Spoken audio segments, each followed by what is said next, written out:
Welcome, Yolanda Russell, to Boss Bitch Radio. I'm stoked to have you here. Yay! Thank you so much. I am so excited to be here as well.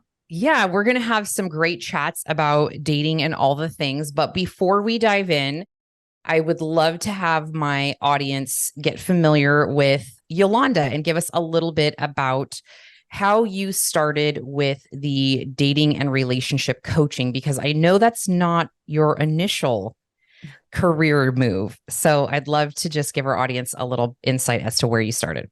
Yeah. So to take it back, actually, by the time the listeners will hear this, I will officially have celebrated 7 years away from bedside nursing, which Okay. is crazy. I got super burnt out and was like, I can't do this.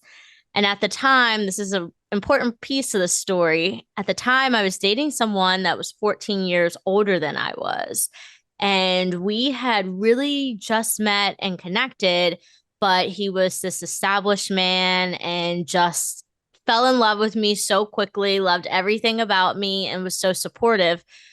I met him in October of 2015 and then ended up moving in with him like July of 2016, and we moved to Austin from San Antonio.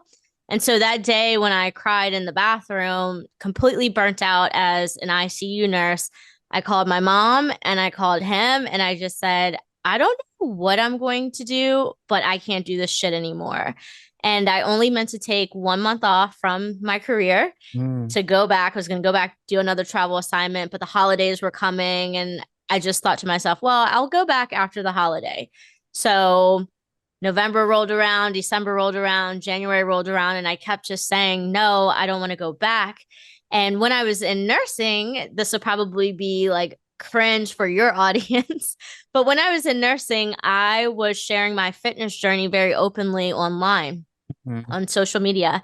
And I would have these people slide into my DMs like, hey, do you want to join my team?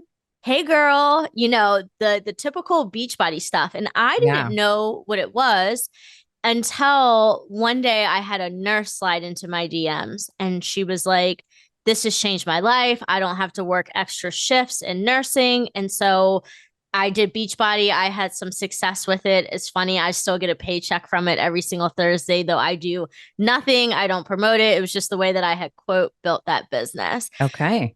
So had this journey, was with my partner that was 14 years older than me. And we actually dated for 6 years. And at the end of our relationship, I think sometimes as women, we have this fear of ending things. And I don't think he ever would have ended the relationship, but it was very clear that we were on two different paths. He was getting ready to turn 50 and just ready to slow down in life. And I'm at this point of, wow, I've kind of figured out social media. I had met some really powerful people in the entrepreneurial space. And I just was like, well, what can I do? Ready to put my foot to the gas and just see what I could do and to create. So ended that relationship. We were actually engaged as well. Broke all of that off, moved out on my own. Remember like crying on social media on my close friends list when I got the keys to my very own apartment. And after that, I would say that was in November. And then by December, because I had already separated myself in that relationship, to me, the relationship had been over for a while. Mhm. I was like, okay, great. It's time to get back on dating apps. And let me tell you, girl, I was a serial dater. Yeah. I would just go on dates. I loved meeting people. And I started sharing that on my close friend stories with my closest friends. And every time I would see somebody, they'd be like, Yolanda, I live for these dating stories. And that just really evolved into me learning so much about myself and really seeing that dating is a journey of self discovery and building your confidence. And I just felt, hey, I can also help other women that are struggling with coming out of these long term relationships, being over 30, really 35. I'll be 39 on Monday. Mhm. And, just like, what the hell do I do? Because the scene is different. We're not used to that. And especially when you go from thinking that you're going to be with this person forever and ever. And now here you are like, well, that's not the case. Right. So you start your dating journey, you Hmm. start serial dating, you're sharing with your close friends. Hmm. When did this make a transition into I'm now doing this thing? Like this is what you do. Yeah, I have always been a coach and a helper at heart. And that was one of the disconnects that I had with Beachbody was I really wanted to coach people. I Mhm. understood that it was so much about their mindset, but those models of those wellness businesses, whatever you want to call them, pyramid schemes, it's really for you to build a team of people to do the same thing and recruit a bunch of people. And I just wanted to coach. And what I found was fitness was what do I want to say? Like Gateway. yeah, the gateway, right? Yeah. Fitness was the shallow thing that people thought that they needed, right? They Mm. thought that they needed to lose the 10 pounds, 15 pounds, whatever it was. And then with being a nurse and just someone that had started going into self development myself, I understood how important the mindset was. So essentially, I was just showing up on social media, coaching people about mindset, sharing my life. And so I had been in Beachbody for about 3.5 years when I woke up to wait, there are people that are making money online as coaches and they aren't selling this Beachbody thing. And I pretty much position myself as a life coach for burnt out nurses. And Mm. then that just has evolved. I feel that my coaching always evolves in wherever I am in my life cycle, Mhm. but at the foundation of it is it always mindset, confidence, and believing, trusting yourself. I think that's super important for my audience to hear because I have a lot of women in healthcare, Mhm. specifically nurses, physicians, physicians assistants, nurse assistants, and things of that nature. And I have a medical background as well. Oh, And I cool. was in the medical field for 10 years, working in infectious disease as a medical assistant and all those things, and seeing um, just the stress that it puts on people in general. But it's an exhaustive and very I admire those that can do the work like yourself in the ICU. And I have a best friend who's an ER nurse, things like that. And the stories that I'm hearing, like, I can't even imagine. I feel sad if I see a dead kitty on the side of the road. I could not even imagine I'd have to have a human life like in my hands. That's just so it's, I commend you for the work you're doing, with nurses in that space because Mhm. it's exhausting and it takes a toll on you mentally. Absolutely. And I believe that so many nurses pick up such awful habits and will sweep them under the rug that they're not that big of a deal because of the type of work that they're doing. And it's so honorable. It's one of the most ethical professions ever. But we really have this population of people that are struggling and they don't know how to say, I am struggling. Yeah, And that was me for a really long time until, again, I just had my rock bottom quote moment that was like, okay, this is not it. exactly. Well, it's great that you had that awareness about yourself because I do have a lot of clients at our studio in person who have been nurses for 30 years Wow. plus, right? And they're expressing a lot of the same sentiments that you're saying, the burnout and how it takes a toll on their life and it affects so many other areas of their life. Mm-hmm. So it's great that you were able to shift gears into a different profession and niche to help out women in another area. So let's shift gears and get into that a little bit Okay. because I've been divorced for 10 years and dating on and off for 10 years. I've had a couple serious boyfriends. So I feel you on the whole, like reacclimating to the dating scene and all that. I was in a relationship for 3 years, so I wasn't doing any dating and then coming out. So all those things. And I just recently entered a new relationship, which I think you have too. Ew. I don't know if you're comfortable speaking about that, um, but all of the dating and the apps are so overwhelming. And I think people get so wrapped up in thinking like it doesn't work and there's so many like negative connotations with it. And while I do agree with some of that, like I've met some really amazing people and some not amazing, but It- that is the nature of what you're doing, right? And what's the alternative? I mean, there are some other alternatives, but the likelihood of you being able to have a pool of people at your fingertips that makes it a lot easier is pretty rare. Yeah.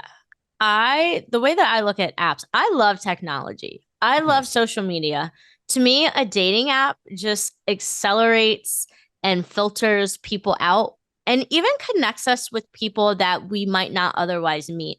I think a lot of women in general, that's the population that I serve, but many women have these fairy tale ways, or you'd even see men on dating apps where their profiles would say, "We can tell my grandma that we met at Whole Foods." Why would you do that? We are living in a modern day age where everything is going digital. And I will have people that will come into coaching and they're like, well, I can't find any men, but I don't want to do it online. And then they're also not going out and putting themselves in a place where they're actually going to meet people. That was me. I'm an introvert, so I'm like, I'll never meet anybody. I'm going to be the old lady in the shoe with like 10 cats. And, that's just going to be me. Yeah. Well, it doesn't have to be. And we can always challenge our thoughts. That's the biggest thing, the thoughts and the stories that we tell ourselves. Yeah. It's quite a jungle out there, in terms of the dating world and apps. And there are so many varieties of apps as well. I feel like I have so many ways that we could take this conversation. For sure. But firstly, what do you feel are some great tips to craft like a juicy profile for yourself, right? Like a juicy profile that like sizzles and makes potential matches like, yes, that's a swipe, right? Yeah. This is probably going to be one of the most unpopular answers that nobody wants to hear, but we all need to hear it. And that is to show up as yourself on these apps. Don't be anything that you're not. At one point, my Tinder bio was super cheeky when I was in the height of my whole phase and I wasn't ready for anything serious. And I was very open about, okay, cool. I am just having fun. I like to meet people. It doesn't mean that I'm sleeping with everyone that I am meeting. But I have met this man. Oh my gosh, I hope my boyfriend doesn't listen to this. It's okay. Mine probably will too. So it's fine. Listen, it was before your time, guys. Okay. Yeah, right. Exactly. Like before you showed up on your white knight, like knight in shining armor. Right. But I had met this man on Tinder. And the day that we met and connected, he was probably one of the most attractive people that I ever met. And we connected. We talked literally all night long into the morning, ended up meeting the next day. And that next day that we met, we were supposed to go out like on a real date, but that didn't happen because the food truck was closed. And he was like, was this where your date was? Huh? Was this where your date was going to be? It was, yeah. Okay. But I met him at his apartment, like mistake number one, Yeah. Okay. Yeah. It's all right. I've been there. Yeah. So, and again, this was like really in the very early stages of me just being single and stupid and just having a good time, right? I'm just in this discovery mode. So we go back to his apartment. We smoke a blunt. I don't know if I can say that on here. You could say whatever the fuck you want. Yes. Okay, great. We get super fucking high. I'm on my period, right? And so we start making out. And I tell this man, well, I'm on my period. And he's like, okay, well, that's fine. And he proceeds to eat my ass. And it was the first, right? Like, I was like, this is available to me. That's great. Eat up, buddy. Right? I had no idea, no clue, just beyond myself. And I had to go tell my friends, like, guys, I met this man. He did this. And so then I fell in love with this whole idea of like eating ass. And I hooked up with this man for months and months and months. We never actually went on a real date ever. Yeah, I have this experience like that too. I'm like, we've never seen the light of day. And it's been like a year of hooking up randomly. 100%. Yeah. 9-10 months did we do this thing. And I would go on other dates, like men that wanted to take me out and get to know me. And I would do the thing with them. Yeah, and then be texting this man in the bathroom, like arranging my hookup. for sure. Yeah. These are similar stories to my life. Yeah, for Like sure. total fuck girl at this Totally. point in my life. Totally. You know, what's funny, and I love that you brought this up, is because the man I'm dating now, when I tell him I don't tell him like the details, right? Like, cause I'm sparing that, like nobody, you don't want to talk about that. Um, but he's just like, can I be honest? It sounds like something like a dude would do. Like, this is very like stuff that guys do. And I'm like, yeah, like I'm like completely emotionally unattached. Like I care, like if you have these situationships or hookups, friends with bennies, fuck buddies, whatever you want to call them. I honestly have different definitions for all those things personally for myself, right? I love that. But for me, I'm able to completely disassociate like emotionally and romantically from them because I know what I'm looking for in a life partner.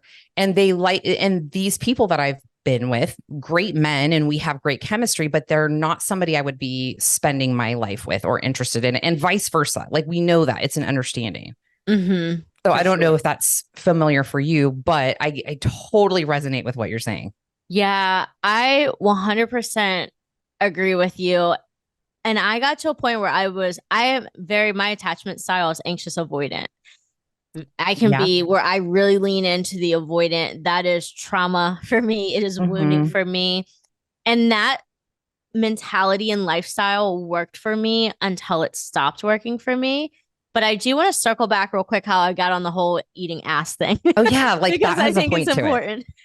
So when it comes to making this juicy bio, being yourself, because when we go out here and we try to hide who we are, we try to hide what it is that we want, you're only discrediting yourself. You're only doing yourself that disservice. Right. So I had gotten to a point where I was like, I don't want a boyfriend, but I would love someone that likes to eat ass for dessert as a late night snack. And so I had the emojis in Yeah. my bios, and men would slide in and they'd be like, I'd eat it for breakfast, lunch, and dinner.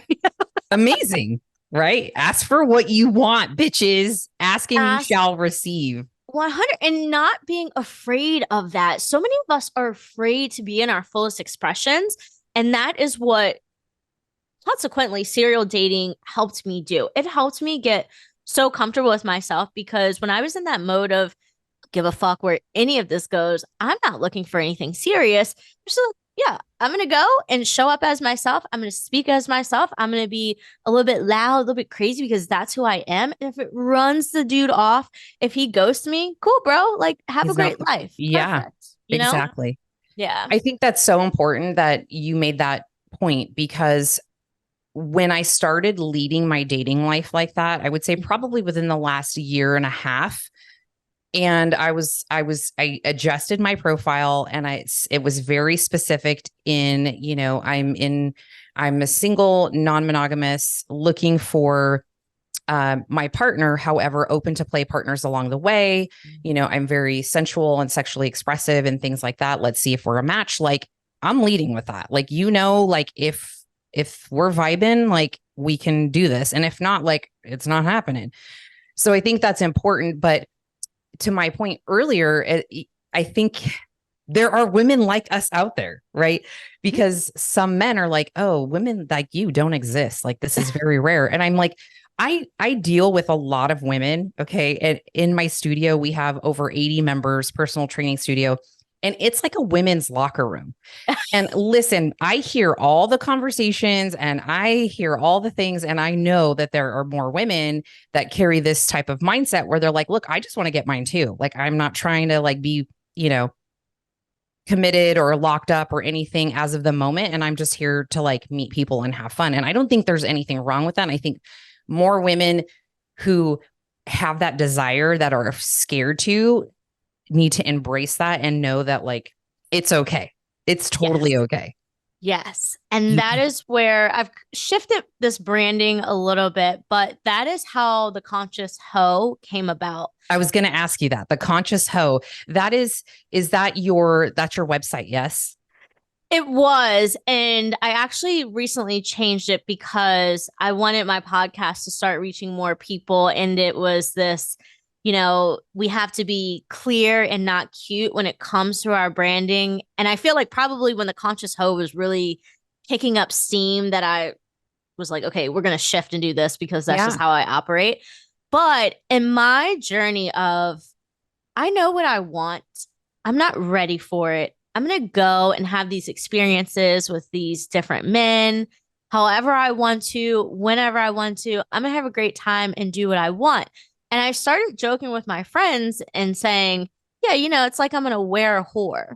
And that evolved into, okay, well, awareness is great. That is consciousness, right? When you know what you want, when you're very aware of the actions you're taking, I really started looking at how I would almost manipulate men sometimes with my body, thinking if I give it up, then they're going to want to be with me or I've been there keep too. me around and all these things.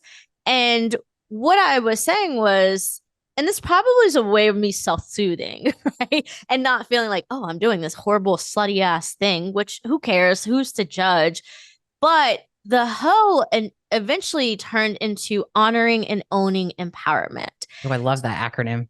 Right? It's so good, so juicy, because you get to ask yourself, is this coming from a place of power? Am I sleeping with this person because, I'm horny and I want to get off and I got some itches that need to be scratched, right? For sure. Or is it that I am being loved bombed or potentially breadcrumbed by a man and I'm trying to hang on and hold on to them by sleeping with them with this thought that it's going to create this reality of them wanting to be with me, and that sometimes is very far from the truth. So it became about stepping into the power of dating how I wanted to date and creating my own blueprint. And I used to get super triggered too, Diane, with all the dating advice, because people would be like, you shouldn't do this, you shouldn't do that, you should. And it's like, fuck, this is the fucking shit I want to be doing. Exactly.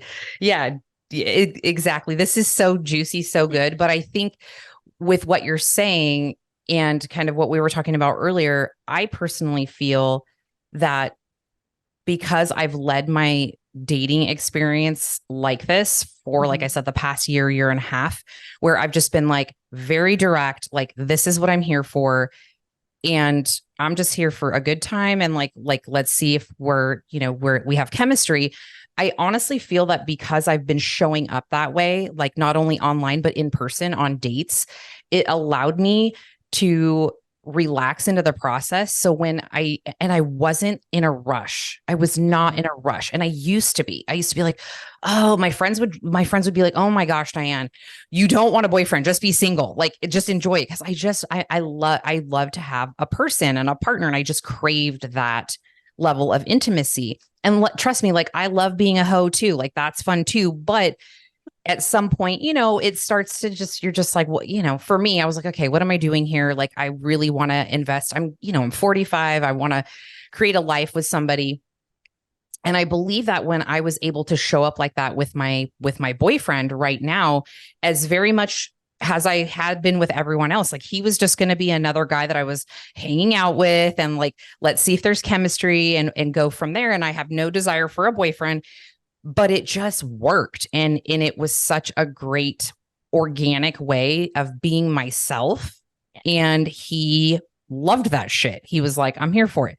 So it clicked. And I don't know if you had that experience as well, but it's such an easier way to date for me. And it doesn't mean you have to be interested in hooking up with anybody, but I'm just like, this is what I'm here for. This is what I'm looking for. I'm very upfront. I don't want to beat around the bush. I don't have time.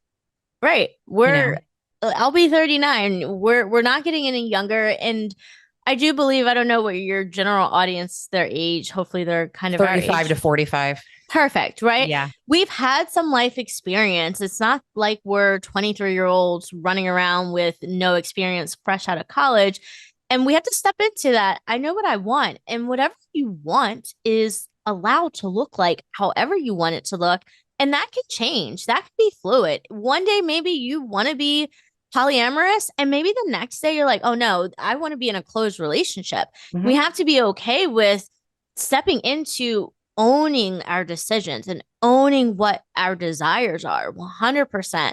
And I believe that when we think about this, because the same thing with my boyfriend and I, it was just like, oh, it just fucking happened.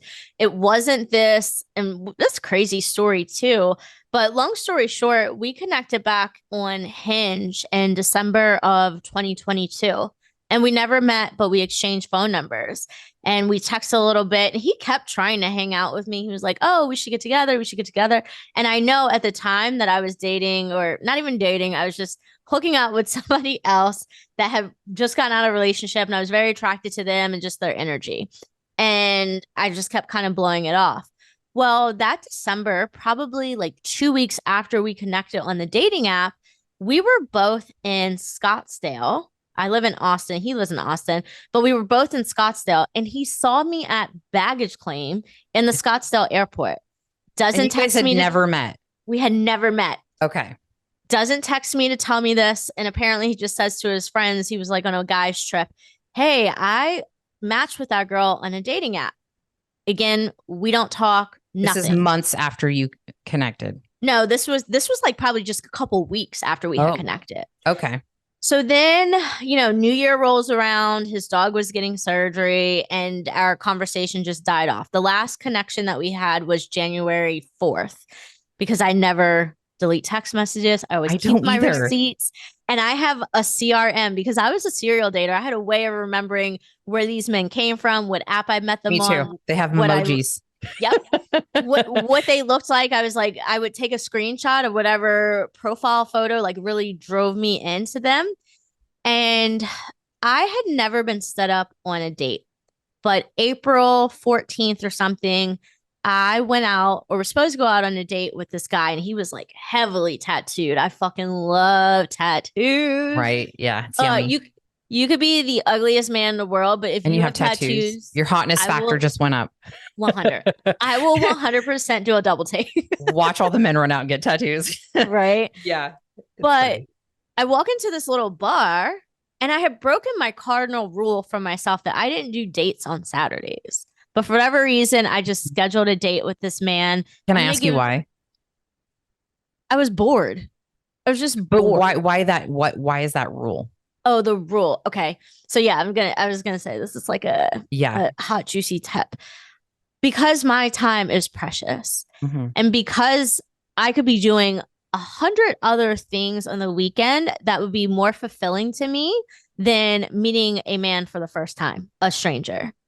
So I just would hold my dates on the weekdays for the most part, because then we're kind of pressed in a way for time. We got to get back to work. We're not going to be up late. It's not going to be this like going out, partying, raging. Although what's so funny is I do the same thing unintentionally. So where I'm just like, you don't get the weekend spot, buddy. Like, sorry, that's boyfriend time. If I get a one, right? Or me time or kid time or whatever the fuck I want time is usually on the weekends. And then my dates or, hookup situations would be during the week. But yes, carry on. I totally feel that. No, 100%. And I had this really interesting way of getting men to follow up with me without having to hound them or without worrying about the day of the date if I was going to be ghosted. So I would always just ask people, let's say we were going to go out on a Thursday, but we match on a Monday. I don't want to fucking talk to you all day. I do not need to have this small talk leading up to it. I hate that shit. Hate it. So we would match on a Monday, and I would say, hey, do me a favor on Wednesday, send me a quick note just to check in and make sure we're still on. If anything comes up before then, just let me know. Men, for the most part, like to be tasked, right? And that, for me, was the first way that a man could show up and follow through for me, right? And so for me to kind of see his actions. But I had matched with this guy on a Friday, and we were going to go out on a Saturday. But that's a long time. Yeah. Yeah. No, it was that Friday, and then we were going to go out on that Saturday. Oh, the very next day. The very next day. Again. Okay, yeah. That's quick. That's quick. Broke all my fucking rules. But I asked him, I said, hey, will you still follow up with me on Saturday just to check in, make sure that we're on? Well, Saturday rolls around, Diane, and I don't hear from this man. And I'm like getting a little bit anxious about it. And we had talked the whole day. I'm like, we had a great conversation, blah, blah, blah. But I get ready anyway.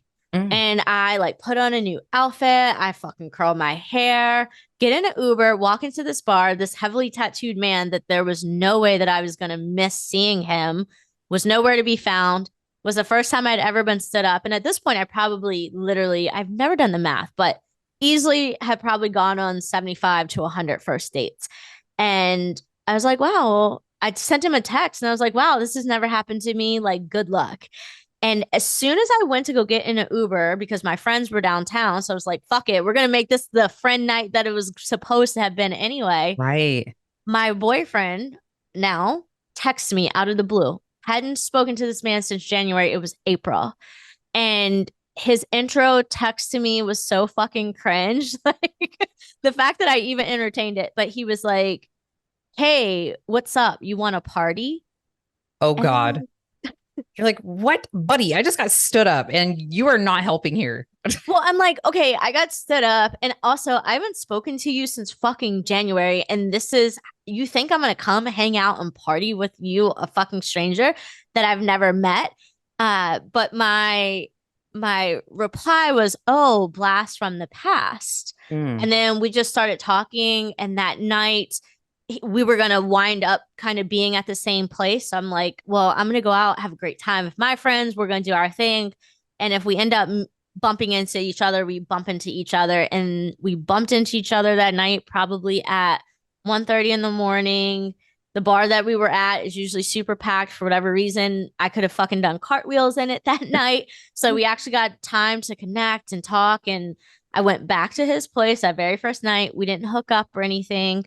Did some recreational, party favors. Yeah. And just had a good that. time and felt really safe. And I stayed the night there, but the next day he was just like, hey, I would love to take you on a proper date. I feel like I've seen you so many times. I feel like you have this great energy and that not for nothing, there's something in the universe that wants us to connect. So amazing. I love this story. It was a bad date turned good. It's like yes. divine timing. I truly believe that. So do you mind me asking, like, what made him like boyfriend material? Because Oh my God. you were on a roll with dating. I feel like we were in the same spot. It's so weird. I didn't know any of this before we started this interview because I was like up to my hoeing activities in the same manner that you were. And then I met my boyfriend in March on Bumble and we talked for 2 weeks before we even met each other. And just as a point to what you were saying, I don't do that shit. Like, I'm not trying to have small talk for 2 weeks. Like, we need to meet or else like I got to move on. Like I have like the attention span of a gnat. So we had hour-long conversations on the phone, like hours and hours for 2 weeks. And then we met and I was like, this is great. We're like besties. So what was different about this man? I don't know. Well, I can't say I don't know. That's if you say you don't know, you know, right? Yeah, you know. But that night when we connected and we went back to his place and just were talking, this man was calling out my shadows. Mm. And it was almost as though the conversation was in such a depth that I never really truly felt comfortable going with someone that quickly. And he was just open and available for it and challenging me in a way, but it wasn't this like aggressive way. It was this, he was showing me what he saw. And I remember the next day being like, I don't know, I felt like I was on MDMA with how we connected, right? But we were just on like drinking. It wasn't anything crazy. And I'll tell you what else it was. So I get home that night. I'll just say it. I don't know if I can say this. This is fine. You can say whatever. We can cut it out if you want. My podcast editors are amazing. So yeah. Perfect. I love that. But that night I ended up smoking DMT with him. He didn't smoke it, but I did. And I went on 2 journeys with it. And that was something I've done DMT from the frog and had like a really dark experience with that. But the first time that I went into the realm, it was like this bright and light and happy experience. And I came out of it and was just like giggling and ha ha ha, having so much fun. And then he was like, oh, sounds like you had a great time. Why don't you go back in? And when I went back in, it was fucking dark. And all I remember was being like, oh my gosh, no, I don't like this. And I can't really remember what it was that I was seeing. The energy just felt super dark. And when I came out of it, I was like shaking. And I told him, I said, I know this is weird. We don't really know each other, but can you just hold me? And he just held me. And then again, the next day, drops me off, tells me he wants to take me on a proper date, follows up, like takes me to a super nice place. And that night when he was dropping me off, he's like, here, he gave me his aux. You take control over the radio. And I put on 3-6 Mafia. And he was like, no fucking way. This is my favorite kind of music. Yeah. And we just fucking vibed. And the other thing, that night when we connected, he was like, yeah, I'm a Libra. And I was like, oh shit, no shit, me too. My birthday is October 2nd. His birthday is October 3rd. Oh my gosh. This is some crazy shit right now. Very That's synchronistic. fun. Yeah. That's really fun. Yeah. Oh, well, I'm super happy for you. That's awesome. It feels really good to find somebody and just be in that space right now. And I'm really honoring that for myself because there's a part of me that wants to be like, oh, it's the new phase and like you're wrapped up in the dopamine and like all the things. And I'm like, so the fuck what? Like, I don't fucking care. I'm gonna eat that shit up as much as I can right now, because guess what? It might be gone someday. I'm hoping that it's not. I'm hoping that, all of my experiences in the past and, the relationship we're creating together is going to blossom and, be something that's solid and, permanent. That's my wish. So I'm not going to have resistance towards that. I'm just going to embrace that and also follow my heart and take my head with me. Right. I think I have that discernment, which only comes with experience. And I think age too. Yeah. So it's definitely a different experience for me. Yeah. It sounds to me the difference that you're feeling is being in a safe space with someone that you can allow yourself to surrender and not feel like you have to be in your hyper like protected or guarded space, because 100% that at least is me. That's my story. No, you definitely nailed that one. And it's also for me too, is I am a very independent person, right? Like I have been independent since I was 20 when I had small children and moved out. And I've been just like in charge, doing all the things, running my business, running a podcast, like doing all this. And I love that. For me, I wanted a partner where I could be fully in my feminine and not have to be so in my masculine energy, because I'm in both all the time. I'm more in my masculine, I feel like, most of the time than my feminine because of the role that I take and like bodybuilding and all that. So it definitely is nice to be in a relationship where I'm just like, I get to be a girl. Yeah. It's amazing. It is the best. My boyfriend, what I had to really learn with him, and I manifested this man, actually. It's crazy. I went back in my journal. Ladies, listen, because this shit is fucking real. I'm fucking tripping on all this shit right now because I was just telling him about this the other day. I'm like, I manifested you. He's like, what? I'm like, every 6 months, I write down a list of what I want in a partner. And I look back at the previous list and things usually change, or I'm like, that's not as important. And literally the month before I met him, I dumped everything on a piece of paper and almost 100%. It is fucking wild, right? Yeah. So tell me your experience with that. Yeah.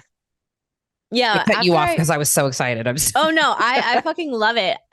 But after I ended my last relationship, I wrote myself a note, and it was, I probably should start thinking about what I want in my next partner, although I know that I'm not ready for anything. And I made this list December 13th, 2021.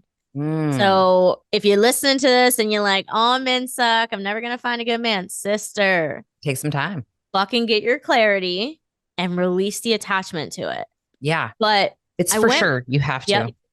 I went back because I'm like, oh, I know I like manifested this man. And the one thing that I actually have written down on that list as my hyper independence comes from growing up in a single parent home and my father never being present in my life. Hello, like daddy issues. where my response is to control everything that I can possibly control, right? I always want to be in control of things. But what I wrote down was I needed a man that could allow me my independence, but still wanted to do things for me. And Yes. that there was this balance. And I think him being a Libra, it just also makes sense and feels good, right? Like that he can give me both of those spaces. And I will tell you still to this day, it's something I am still learning because it's such hardwired conditioning. On our third date, we went to go shoot guns because he's from the fucking country Yeah. I and love that. I am wild and I like shooting guns. Yeah. It's fun. And he did something that was like really fucking irritating to me. Like I've got this big AR in my hand. I'm like, pow, pow, pow, pow, pow, you know? And he kept checking in with how I was doing and how I was feeling. And I was so agitated by that.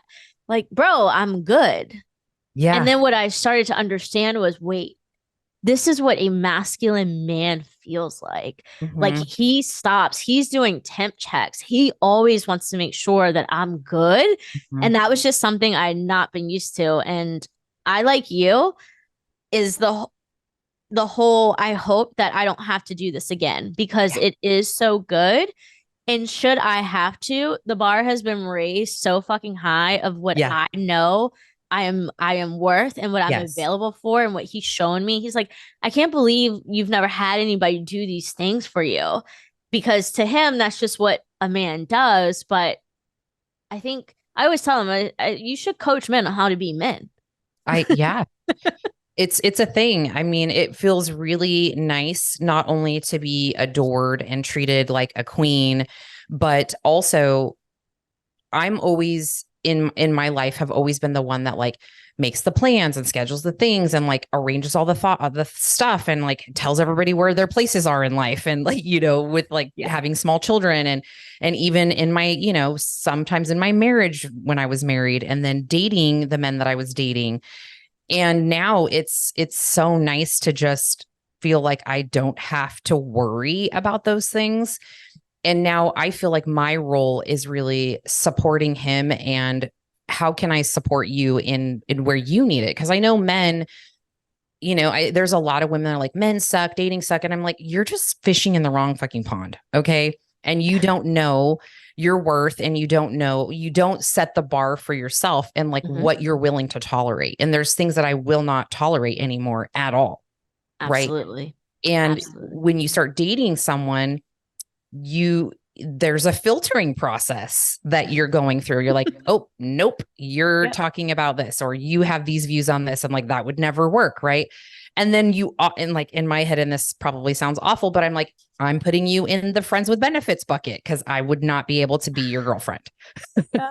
I love that. I have a whole podcast episode where I talk about your rosters. And you Mm-hmm. have a serious roster and then you have the roster that you just like to play with. Like they're kind of the ones that you breadcrumb because you know that they'll give you attention when you want it or you're feeling a little lonely or whatever. And Yeah. then you have those like star A+ players. And I think when we can approach dating with not expectation, because the truth is, as much as we like to be in control of shit, you can't control another person's actions. Yeah. We can't control whether or not this man's going to show up at the date, time, and place that he told you that he was going to show up. But what we can control is the standard that we set for the people that get our time. So for me, the standard became, bro, there is no way in hell that you're getting a same day date with me because I respect my time. Mm-hmm. And if I'm not respecting my time and allowing you this easy access to myself or this immediate access to myself, what makes me think, or why should I think that you are going to respect my time? Yes. So I feel like people have these expectations like, oh, I expect him to do XYZ. No, sister, we're going to allow him to do whatever he's going to want to do. And you hold yourself to the standards that you've set, the bar that you set for yourself. Correct. Exactly. Now, when it comes to dating consciously and also really just embracing your sluttery, right? Let's just or your hoism, however you want to call it. I really wanted an episode where we could talk freely about that and there not be shame around those actions and those decisions, because this is something I've embraced in the past year and a half. Love that. And I know that I have had experiences, and I don't know if you have had this experience, where I'd met somebody and I knew that this was going to be, again, a friends with benefits situation. And they were like really, interested in me and potentially wanted to date me. And I set the boundary and I said, look, I'm not available for that, but I'm having fun with you. We have great chemistry. And I noticed a shift in behavior in which all of a sudden now, because I'm not girlfriend material, you want to treat me like I'm less than and like I'm just a hoe, which I'm a hoe. I love that. And what I told him and why I stopped talking to him is I said, look, in order for me to allow you to disrespect me in the bedroom with the nasty, dirty sex that we have, you have to respect me out of the bedroom. And you're not respecting me. So therefore, I'm done here. Right. Yeah. So I don't know if you have experiences like that, but I think it's important for women to realize, like, while you can do this, you have to be very conscious and not allow yourself to get in spaces like that, because it is not a good place to be in. Yeah. I wouldn't say, I'm probably a little more vanilla. The BDSM quiz, I would tell you, I'm very much an exhibitionist. Yes. But yes. I score pretty high on the vanilla side of things. But what I will say is that I did have or would go on dates with men, and maybe they'd be Jewish or something. And they'd be like, well, yeah, I want to marry a Jewish girl or whatever. And I remember that always kind of feeling like a little like, well, fuck, like, why are we here? Even though my outcome was not, I want to marry this man or anything like that. But it was just like, that feels kind of shitty. And with dating apps, I was on all of them. We talk about dating apps being overwhelmed. I was a fucking professional, sister. Yeah. We got to get into that too next. Yeah. I was in it, and I was on the majority of all of them. And when we get into that, I think that there are a lot of stereotypes, or not even think, I know that there are stereotypes for certain apps. And what I would even find was I'd see a man on Hinge, but then he'd be on Field. Yeah. And I literally spent 2.5, 3 months with someone whose bio said on Hinge for something serious, on Field for something fun.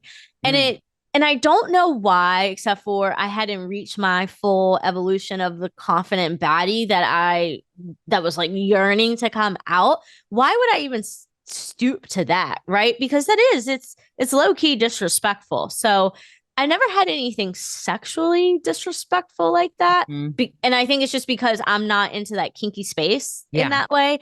But what I will say is that I have had men that I think have treated me less than, because they just saw me as a fun time or a good time. Right. And that's and that's exactly what I'm getting at. It's like, we had, some great chemistry in the bedroom, and it was naughty and, all those fun things. Yeah. But outside of that, there was like, as soon as he knew I was off the table for like dating him seriously, it was like, he was just kind of like, meh, like, it didn't feel good. It didn't feel good in like how he spoke to me and treated me outside of the bedroom. And I'm like, look, this is not driving, because for me, my, and most people, I just got off of an interview with Whitney Miller, who is an intimacy coach right before you. And we were talking about how the brain is where your pleasure starts, right? Is in your brain and in foreplay and all those things. And if you are acting a type of way, and I don't care how hot the sex is, like, fuck you, buddy. Yeah. Like, no, thank you. It's not happening. Like, nothing's happening down there for me. So it's important for women to just own that space of like, look, I can do this with you and you can still respect me as a woman, and we don't have to be partners. Yeah. I'm kind of curious if you're open to share, when you say that the way that he talked to you is disrespectful, like, how? Do you have an example? Are you willing to share? I'm just curious. Yeah, for sure. It was like, we were very understood. It was understood that we were just what we were. There was no no boyfriend possibilities there. Mhm. So we would have our hookup, and then we wouldn't hear from each other, which is fine. I wasn't looking for that. Yeah. But then when it was time for him to be like knocking on my DMs or in my text message, it was like very like direct and to the point, very dry. And then I'd be like, okay, whatever it is, what it is. We would play, we would have our time. And then afterwards, we would lay there and there would be no conversation. He would say nothing to me. He wouldn't touch me. It was like, look, I know I'm not trying to be your girlfriend, but like, I'm a human. Like, you can sit here and have a conversation with me. It doesn't mean that if we share things about our day or our life right now, we're keeping it at this like friends with benefits energy. I realize that, but you can still communicate with me and be a decent human being. Right.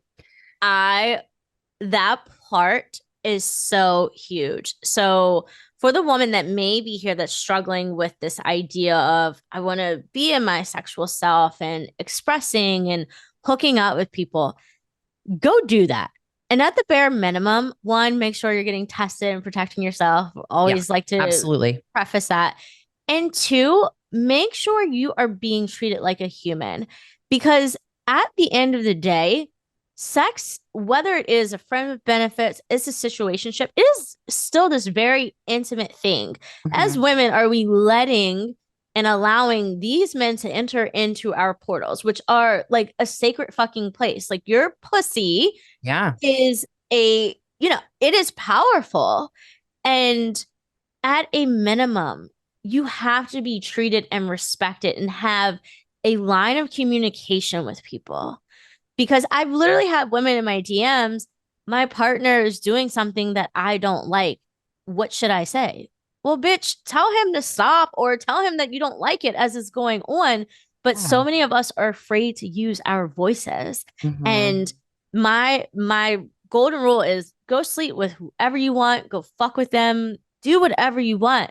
But are you willing and ready to assume all risks associated with that kind of behavior? And two, being able to have the conversations that come with that. Yeah. Positive, negative, indifferent, all of it. Right. And I honestly too, I think I wouldn't have been ready to do that and really explore my sexuality and sensuality had I not been really comfortable and like know who I am as a woman, right? Like, I'm very confident. I'm very comfortable. I don't need validation from a man to like, or anybody really, for who I am. And so if I connected with somebody or hooked up with somebody and it was like a no-go, I would not go back just for the sake of like, I feel bad. I don't want to be mean. I don't want to hurt his feelings. I'm like, fuck that bitch. Okay. Like, no, I have no problem saying like, and I actually have somebody who reached out to me like 2 or 3 days ago that I had hooked up with earlier this year.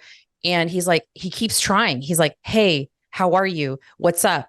And I told him, I said, respectfully, I had a nice time with you, but I'm not feeling what I would need to feel in order to continue, like chemistry wise, in order to continue seeing you. I told him this months ago, and he's still like trying. I'm like, buddy, it's not happening, you know? Maybe it's time to block his ass, because clearly he's just overstepping. Most definitely that happened.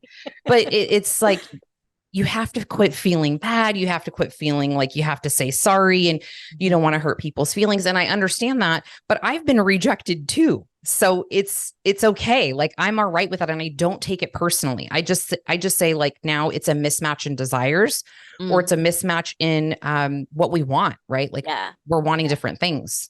Yeah.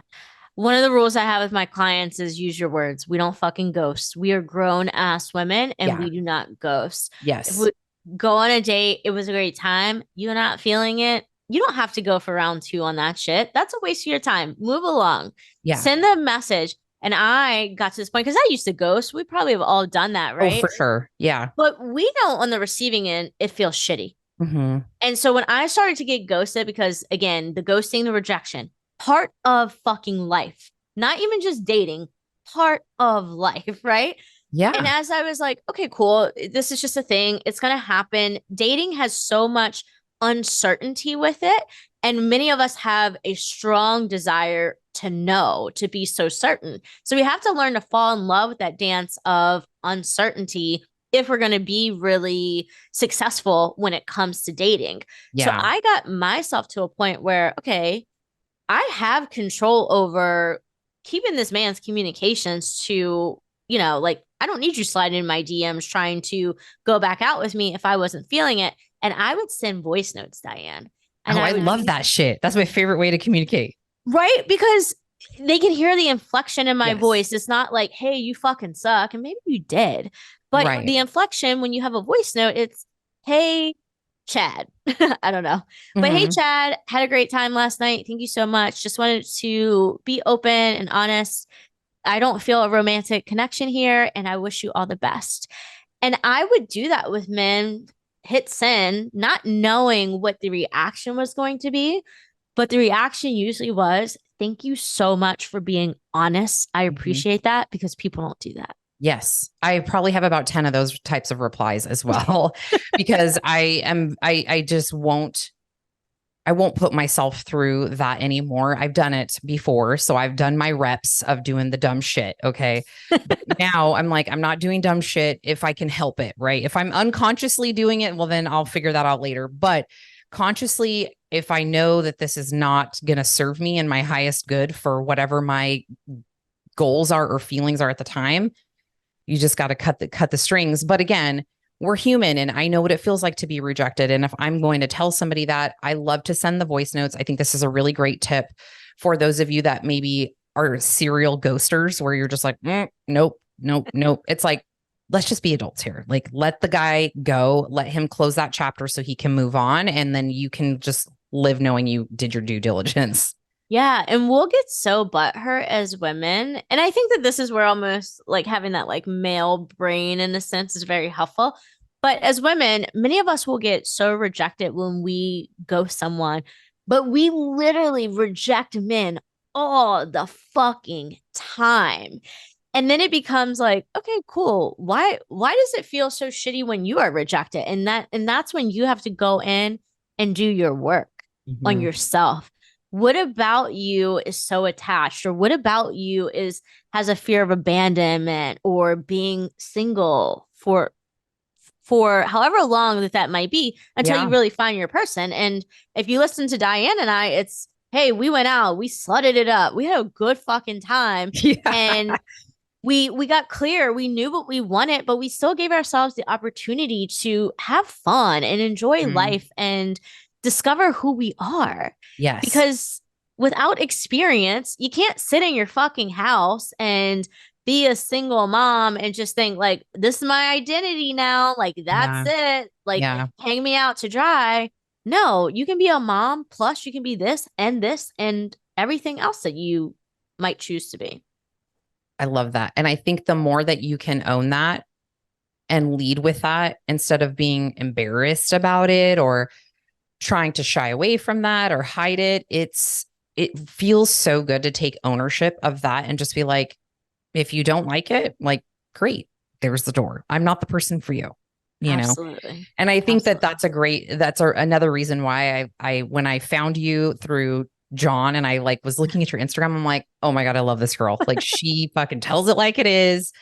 She is like my freaking doppelganger over here with just your messaging with that, and I know that my platform is mainly fitness based. Um, but that's been my life forever. But also I'm a multifaceted human being. And one big piece of this has been my sensuality, my relationship discoveries, and my journey through that, which I believe has a lot to serve other women who maybe are going through the same thing. So I wanted to start including some podcasts like this one, which I call the After Dark series. So I can start really having the conversation and introducing people to other amazing content creators such as yourself that can hold their hand through the process. Absolutely. Well, I appreciate you. Do you know your human design? No, Oh, I need that. I need the link. I need to figure this out. yes. Okay. I will send that to you to figure it out. But I am a projector in human design. Human design is kind of, it's not really astrology. but it's based off your stars and the cosmos and where you were when you were born. And there are 5 different types, and I'm the second most rare type. And I'm a projector on human design, and our strategy is to wait for the invitation. So I want to be a speaker, I want to be in front of people, but my strategy is to wait to be invited, and that knowing that when I put myself out there, those invitations will show up. So the day that you asked, I was like, oh, hell yeah, this is amazing. Yeah. And that is like the love language of a projector, is to be invited to anything, because that's what we're waiting for all the time. So I really appreciate you reaching out and having me on your podcast. Oh, I love that. I feel that too. I just got the chills because I'm the same way. I'm like, I would love to be on other podcasts as well and things like that. So this is a great connection. So I appreciate that. So I'm going to be respectful of your time. I feel like we could have gone on for a whole hour because I had like 10 questions we didn't even get to. So I might have to have you back on, but I know you have some resources, and I would love for you to share with people how they can contact you and sort of what you offer.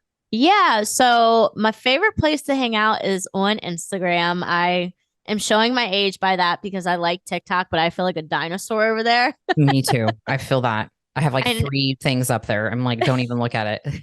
Oh no, I post, but I'm just like, what the fuck? How do I do this? It just, I feel a little ancient with it. But my Instagram is _ Yolanda Russell. And my podcast is called the Breakup Glow Up Podcast. And I do have something special for your listeners, because I know that we talked about juicy dating bio tips. So I do have a little PDF that I will send to Diane to give to the listeners that you guys can download to really get your bios spiced up and juicy and get you out here dating. Because when you look at it from the lens of this is a journey of you, that to me is where you find your power. Well, that's a beautiful way to end the podcast. I will link everything up in the show notes. You also have a website as well. Remind me of the URL for that. Yeah, my website is just theyolandarussell.com. Theyolandarussell.com. We'll link that up in the show notes as well. Thank you so much, Yolanda. I look forward to chatting with you again, probably in the near future. We'll be chumming it up and LOLing over in the DMs on Instagram. And everyone needs to just go follow you because it's so fun to watch your stories and your reels and all that fun stuff. So thank you for the work you're doing. I appreciate you. And until next time. I appreciate you. Thank you so much. Right. Have a good day. Awesome.